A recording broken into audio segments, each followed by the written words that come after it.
Hello, beautiful creative soul, and welcome back to another episode of Chakra-Care for the Creative Soul. I'm so very happy you're joining me today, either live or on the replay.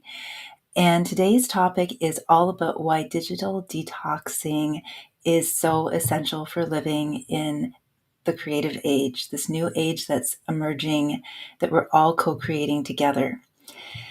Hello, my name is Pollyanna Blanco, and I'll be your host today.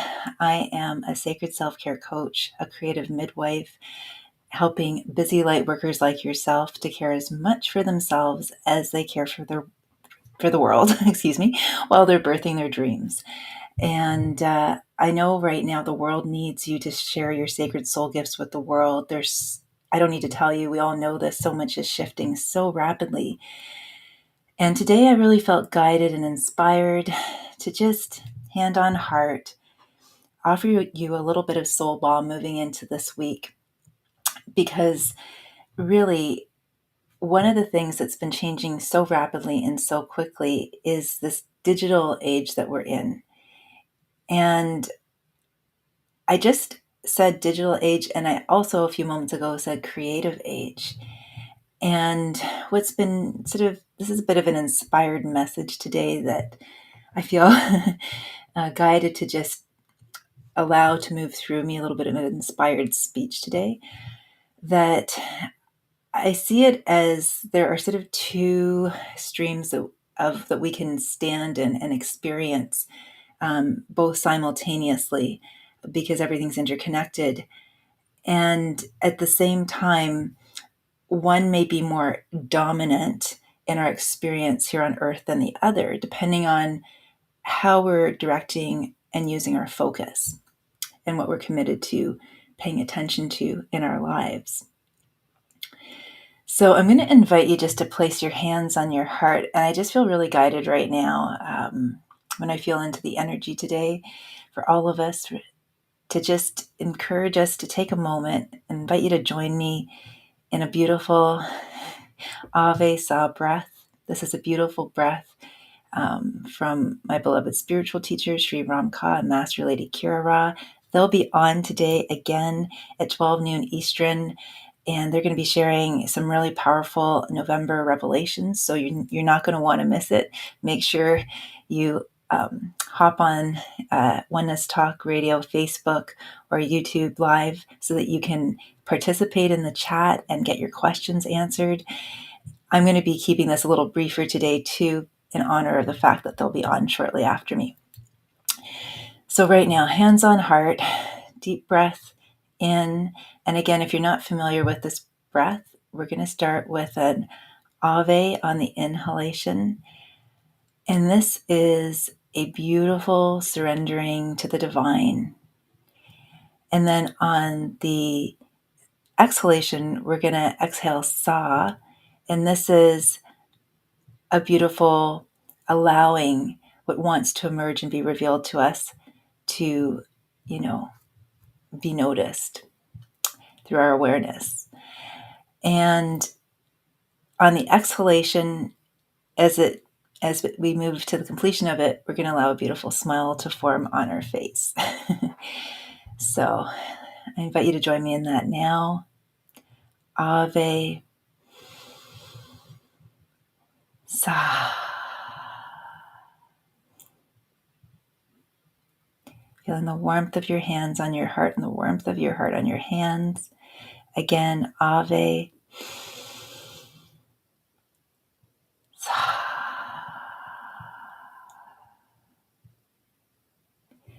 Ave Sa. Beautiful. Thank you. There is a surrender that we're being invited to right now, especially as we navigate through these times, especially in a digital age. We've always had technology since the beginning of time. It's just shifted and changed so much. I know with my visual arts class right now, we've been talking about Mesopotamian art, and I talked to them about early texting with cuneiform, and the clay tablets. And I actually posed a really interesting question to them based on a BBC video that I had shared with them in class about whether or not they thought in this digital age, with so much information being stored in the cloud and with so much, of a culture that's based on faster is better and more is better and the newest and the latest is better, would we ever go back from using digital tablets to using clay tablets, from using a digital stylus to using the original stylus that was created for the clay tablets? And hands down, they all thought that was ridiculous. They were like, no, that's not going to happen. And the curious thing is there's been a project going on in Northern Europe where they have taken 1,000 works of literature and transcribed them onto clay tablets. And why is that? It's because clay is durable. It's fireproof because, clay is fired in a kiln. And so it's the ultimate hard drive, if you will. And I share this with a smile on my face because I found this anecdote, this soundbite of information to be uplifting in the sense that we really, when we're in the digital age and we're plugged into that experience of, having such a strong dependence on these tools, it's not the tools in and of themselves that are inherently good or bad. It's how we use them. It's the motivation that we bring to them. It's the energy that we share and disseminate through them. This is something that we often can lose sight of so easily. Here I am on YouTube and Facebook Live sharing with you today and connecting with you today. And so it all comes back to finding and striking that balance, where that balance, when I feel into it, it really is a sacred invitation to look at our motivation. Why are we choosing the digital mediums that we are? And when I say choosing, some of you might say, well, I'm not choosing it. I need to use X, Y, and Z to do my job these days. I'm working from home. There are all these practical implications of using technology. And even the idea of a digital detox, of stepping away from technology, might seem really difficult and challenging. I know as a teacher during the pandemic, it was a deep dive into using technology nonstop, and the accelerated pace at which I had to really learn it, brought up a lot of stuff in my emotional body and my mental body, and even in my spiritual body. It really shook my world up. And I feel a lot of us are still continuing to feel the ripple effects of that. And not to mention the rapid infusion of AI at an accelerated pace into our modern world as well, too. I was watching something the other day that was an ad for how to create a meditation. And this actually I found morbidly fascinating, and I just feel guided to share this in this now moment with you too, about how to record a meditation really quickly.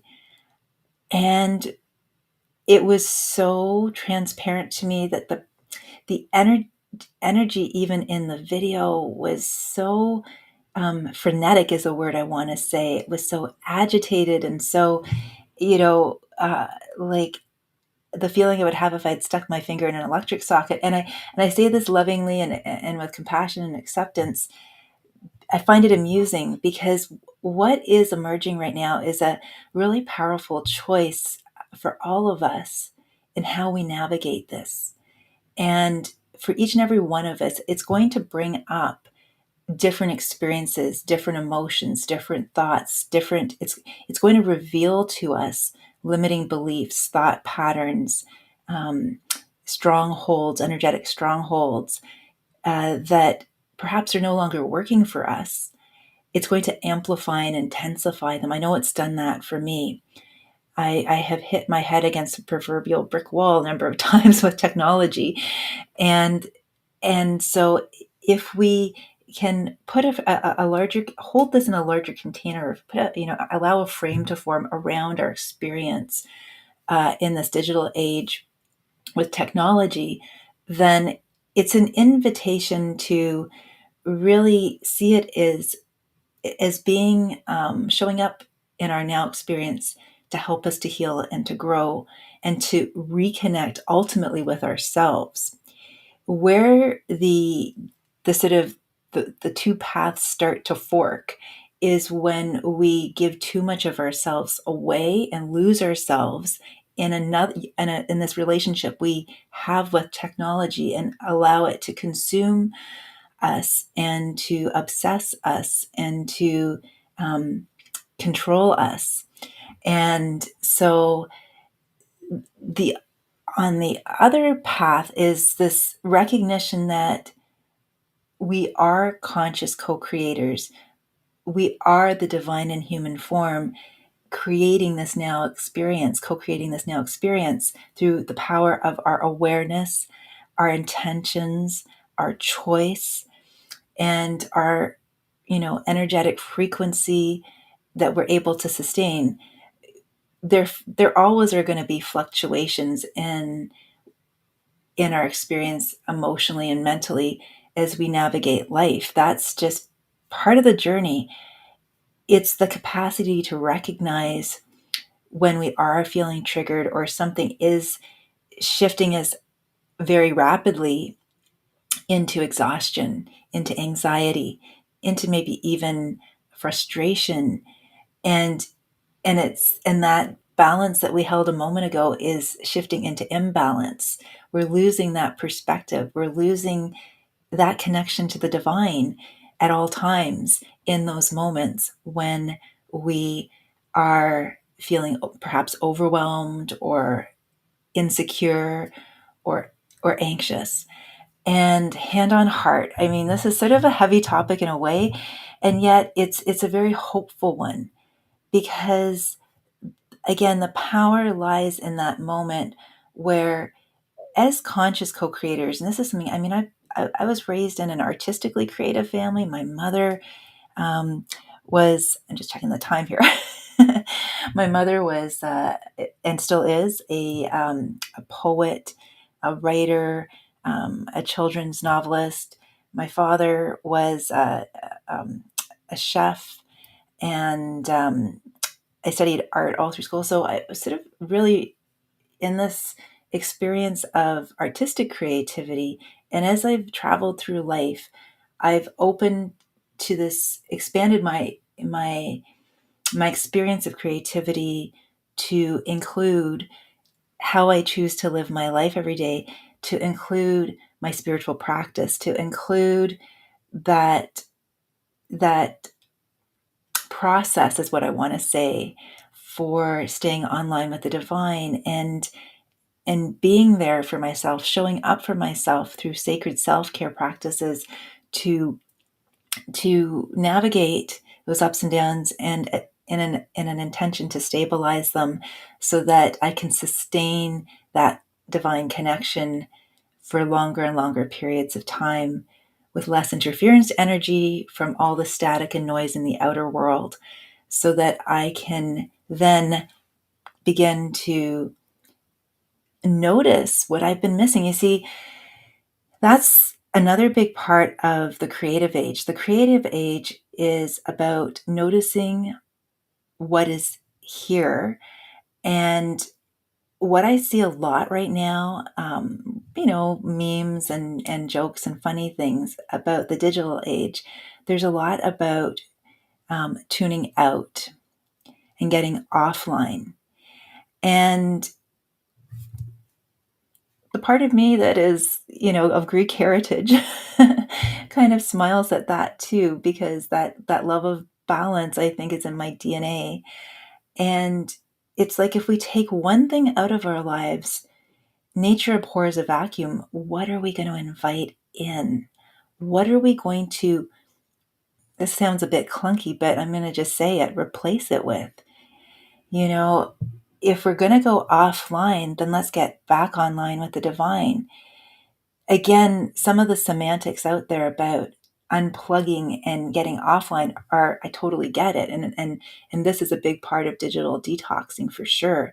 To take it, like I did this morning, it's beautiful and sunny outside. I went for the most glorious walk outside in the valley close to where I live. And I just felt like I was miles away from the city. I didn't have my cell phone with me. I didn't have headphones on like some people do. I just looked around and noticed the squirrels' nests and the little squirrel shimming upside down on the thinnest possible branch, marveling at how he was so agile, and just breathing in that beautiful, fresh, clear, crisp, 1 degree sunny morning, autumnal air, and just luxuriating in it and feeling it was like such a tonic for the soul. So there is this whole experience of like unplugging so you can tap into some experience similar to that and feel renewed and refreshed and replenished. And then there's the other tuning out that I feel is happening for some people because of the overwhelm. And there's not something to counterbalance it. There's not that either that awareness, that willingness, or enough of an experience with what it feels like to tap into, tune into the divine, and to notice what it feels like to reconnect with oneself, to notice what's going on inside of oneself. And for me, movement has always been, bar none, one of the most powerful tools to do that. Because again, it's so easy in this modern world for us to think our way through life and try to want to figure everything out and understand everything. And when we're moving with our body, it's just about discovery, discovery, discovery, as Martha Graham, the famous modern dance artist, once wrote. And it's about exploration and curiosity, which to me is at the heart of creativity. It's about noticing what's going on by reconnecting with ourselves.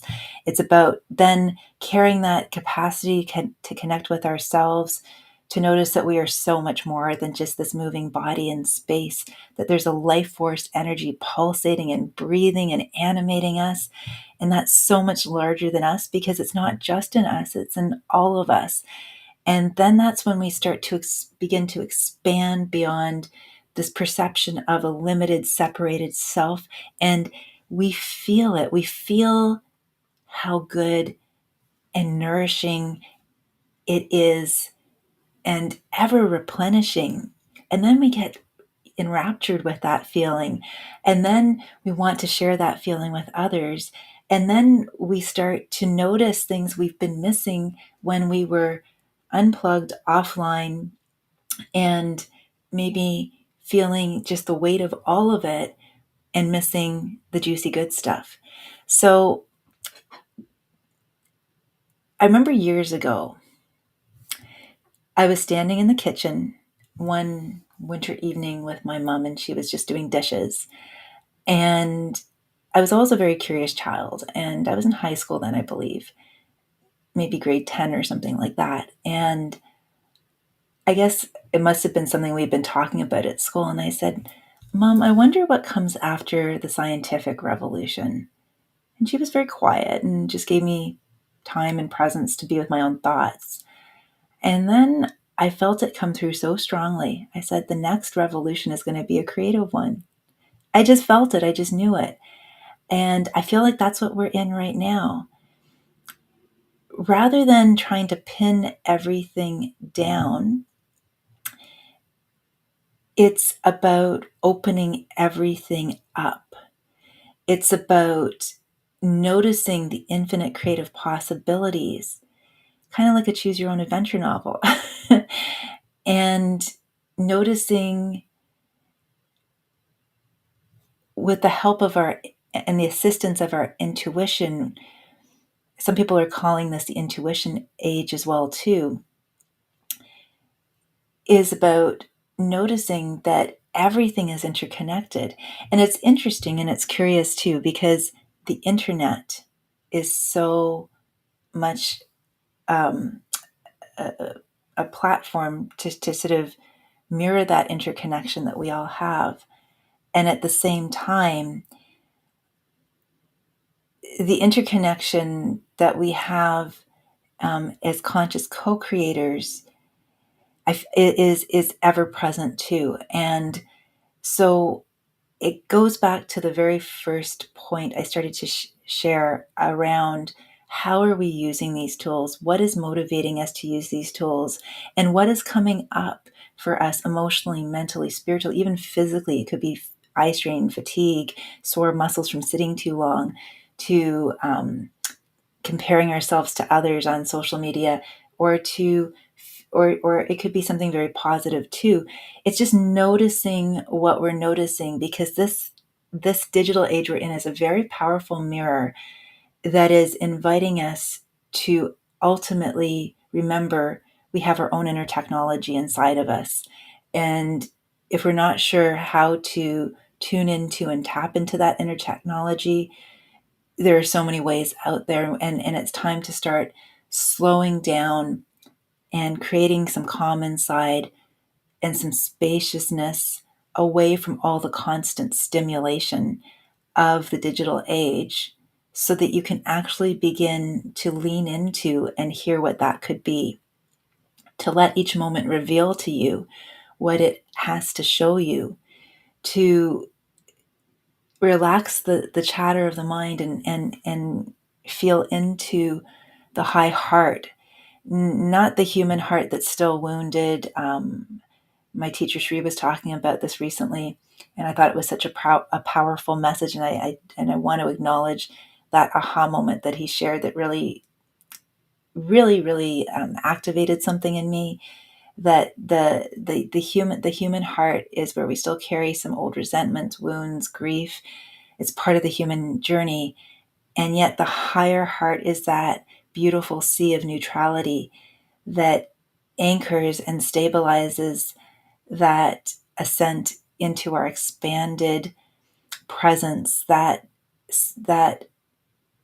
observer self that is able to literally stop and smell the roses, and see everything, the beauty in everything, including the moments when we might be feeling triggered by how fast life is, so that then we can really begin to use whatever is coming up, to channel it, to direct it, to guide it, to inspire our next step, to inspire our next choice, to create from it, as opposed to separate from it. And again, too, I feel like that is something in the digital age as well, too, that we have to be very mindful of, is what unifies and what separates. So I've shared a lot of musings today on the show. It's a little bit of a different show. I'm just going to go to the chat right now just to see if there happens to be anyone here. And I don't see anyone here. That's all right. So I'm going to begin to close our share today. And first, what I want to offer you is a moment just to check in with yourself, to hand on heart. Notice when you take a moment to pause and you go within yourself, what thoughts are bubbling up, what emotions are you noticing, what is your body, how's your body speaking to you, and just send everything that you're noticing love and acceptance. It's a very simple practice. Just love it and accept it. Be open and curious to it. It starts with that. I'm going to give you that moment now. Enjoy.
And welcome back. And I invite you just to send yourself some love right now for inviting yourself to pause and to just check in with yourself. And just to notice too how even a minute and a half, 2 minutes, how that presence, how that showing up for yourself is such a gift. Notice what that's like for you. And notice if that's something that you would like to offer yourself more of. You are the captain of your own ship. You are the person who gets to decide, who gets to choose in every single moment. And another choice you have coming up is from November 21st to the 30th. I felt really, really strongly guided to offer a very special short 10-day e-course. It's a chakra dance, reboot your base chakra e-course, because our root chakra in the traditional chakra system is all about our sense of belonging, our sense of safety, our sense of peace when it's balanced and stabilized. And with so much going on in the world, when our first, few chakras are, really stabilized, and we just get the dust bunnies out of those areas and start to really show them some love, some unconditional love, compassion, acceptance, and presence. That's when magic and miracles can really happen. And when we're grounded and we're here now, that's when we can notice the beauty that's around us. That's when we can notice all the infinite creative possibilities that are laid before us like a buffet. And if that sounds like something you would love to have some more guidance and support with, I invite you to send me an email at info@pollyannablanco.com. Let me know that you'd like to register for a humble donation of 44 US dollars. That's $60 Canadian, less than the price of a latte a day. You'll have a chance to really start to care for yourself before the holiday season gets up and going, and there's so much happening, so that you can go into it feeling calmer and more creative and just connected to yourself, connected to the divine, and connected to each other, so you can share in the holiday cheer and the beauty and the balance that is available for all of us. Thank you so much for watching today. Sending you so much love and light. Be well, beautiful, creative souls, and wishing you a wonderful week ahead.